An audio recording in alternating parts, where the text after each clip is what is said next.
Shalom, berjumpa lagi dengan Nelson Gottlieb dalam channel Nada dan Firman Tuhan setiap pagi. Dan hari ini kita mau merenungkan bagian firman Tuhan masih di dalam eksposisi kitab Roma. Kita angkat pujian salibmu. Salibmu,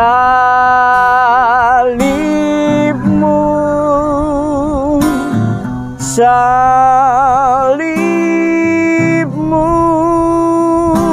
yang ku muliakan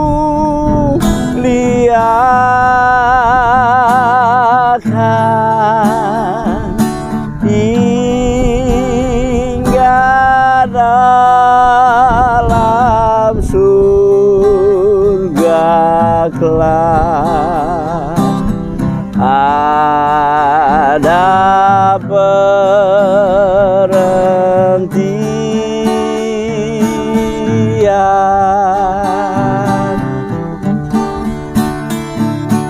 pada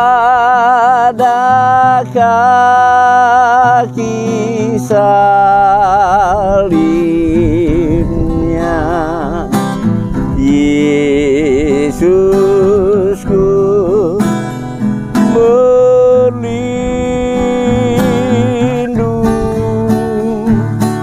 Air hayat Golgota,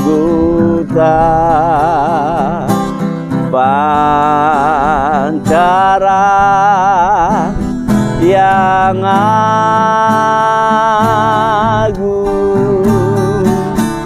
salibnya, salibnya yang ku muliakan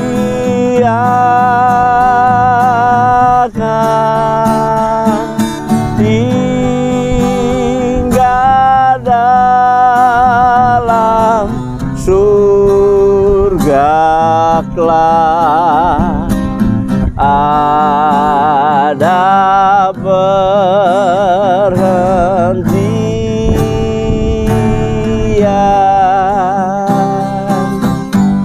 Siap, puji Tuhan. Ya, hari ini kita masih lanjut dalam sesi perenungan firman Tuhan, masih di dalam eksposisi kitab Roma. Dan hari ini saya mengajak saudara-saudara untuk melihat dari Roma pasalnya yang ke-10. Kita lihat Roma 10 ayat 9 dan ayat 10. Demikian firman Tuhan.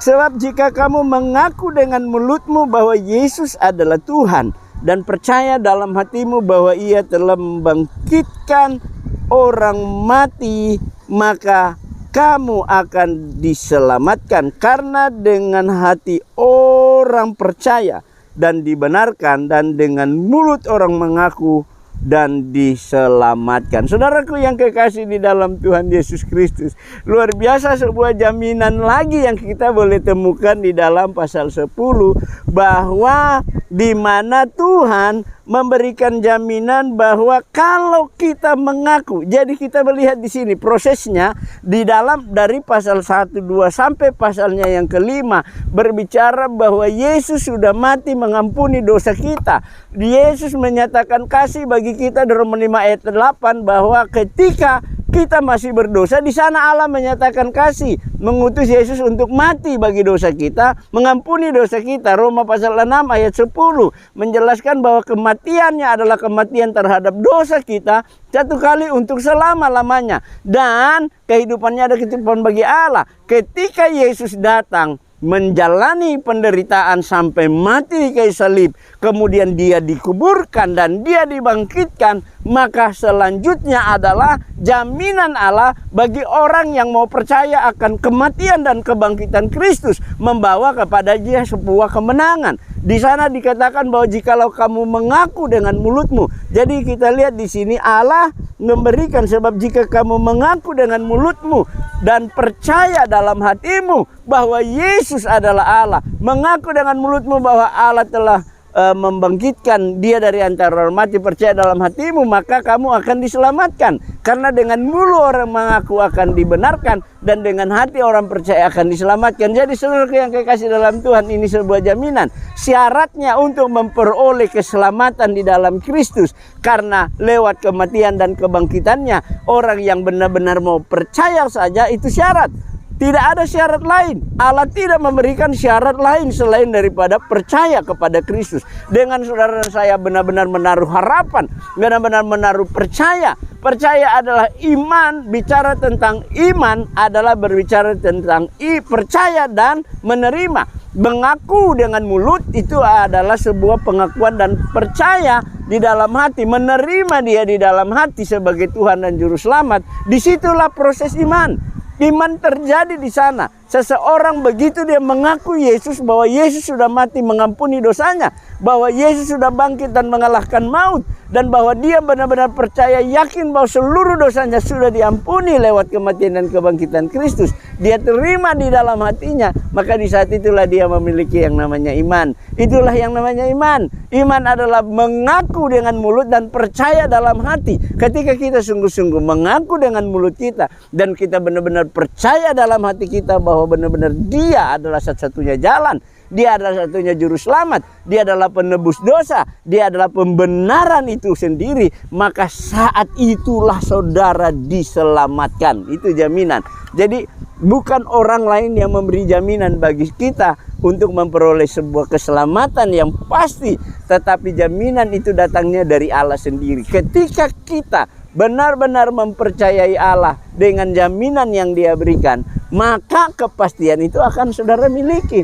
Jadi kalau Allah yang memberikan jaminan, tidak ada orang yang bisa membatalkannya. Tidak ada orang yang bisa menghalanginya dari jaminan yang Allah berikan. Karena itu saudara dan saya dituntut Alkitab. Allah hanya meminta satu. Allah tidak minta kita angkat batu-batu ini pindahkan, tetapi Allah hanya minta kita benar-benar percaya. Dengan jalan apa? Mengaku dengan mulut dan percaya dalam hati. Ketika kita sungguh-sungguh mengaku dengan mulut kita, dan kita sungguh-sungguh percaya dalam hati kita bahwa Yesus adalah Tuhan, bahwa Allah telah membangkitkan dari antara orang mati, mengaku dengan mulut bahwa dia sudah mati di kayu salib untuk menebus segala dosa kita, maka saat itulah kita memperoleh jaminan kepastian keselamatan di dalam dia. Mari saudara, ini waktunya bagi kita untuk menerima tawaran yang Allah berikan, yaitu jaminan kepastian keselamatan dengan iman percayamu kepada Yesus Kristus sebagai Tuhan dan Juru Selamat kita pribadi. Saat kita menerima dia dalam pengakuan dan dalam iman percaya kita di dalam hati, saat itulah keselamatan menjadi milik saudara dan saya. Wow, luar biasa jaminan ini. Biarlah kita memperoleh jaminan yang pasti di dalam Kristus, dan dengan jaminan ini kita terus melangkah dan melayani Tuhan sampai batas Tuhan memanggil kita. Tuhan Yesus memberkatimu, Tuhan Yesus memberkatiku, Tuhan Yesus memberkati semua orang. Biarlah dia juga dipermuliakan. Ketemu dengan saya besok pagi lagi.